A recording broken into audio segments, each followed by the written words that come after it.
బస్సులు బంద్. అవును. సంక్రాంతి పండుగ పూట బస్సులైతే ఆపేస్తామంటూ కీలక ప్రకటన అయితే జారీ చేశారు. ఆర్టీసీ అద్దె బస్సుల యజమానుల సంఘం నిర్ణయం. స్త్రీ శక్తితో అదనపు భారం. ఆ మేరకు చెల్లింపులు చేయాలని కొన్నేళ్లుగా అభ్యర్థన. ఆర్టీసీలోని అద్దె బస్సుల యజమానులు సమ్మె చేపట్టబోతున్నారు. ఈ నెల 12 నుంచి రాష్ట్ర వ్యాప్తంగా బస్సులు ఆపేయాలని నిర్ణయించారు. ఈ మేరకు ఆర్టీసీ ఎండీకి సమ్మె నోటీసు ఇవ్వనున్నారు. గత ఏడాది ఆగస్టు 15 నుంచి స్త్రీశక్తి పథకం అమల్లోకి వచ్చాక బస్సుల నిర్వహణ వ్యయం పెరిగిందని అద్దె బస్సుల యజమానులు చెబుతున్నారు. ఈ మేరకు ఒక్కో బస్సుకు నెలకు 15,000 నుంచి 20,000 అదనంగా చెల్లించాలని కొన్నేళ్లుగా ఆర్టీసీ అధికారులు కోరుతున్నారు. ఈ విషయంపై ఆర్టీసీ యాజమాన్యం రాత్రి సంబంధిత ప్రతినిధులతో చర్చించింది. ఒక్కో బస్సుకు నెలకు 5,800 చొప్పున ఇచ్చేలా సర్క్యులర్ జారీ చేసింది. దీనిపై అద్దె బస్సుల యజమానుల సంఘం తీవ్ర అసంతృప్తి వ్యక్తం చేసింది.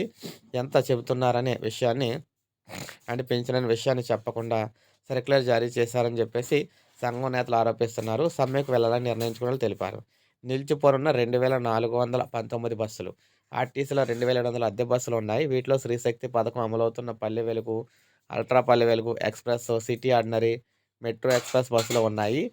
అయితే సమ్మెకు వెళ్తే ఇవన్నీ ఈ నెల 10 నుంచి నిలిపోనున్నాయి. సంక్రాంతి సీజన్‌లో అన్ని బస్సులు నిలిచిపోతే తీవ్ర ప్రభావం అయితే పడుతుందని చెప్తున్నారు.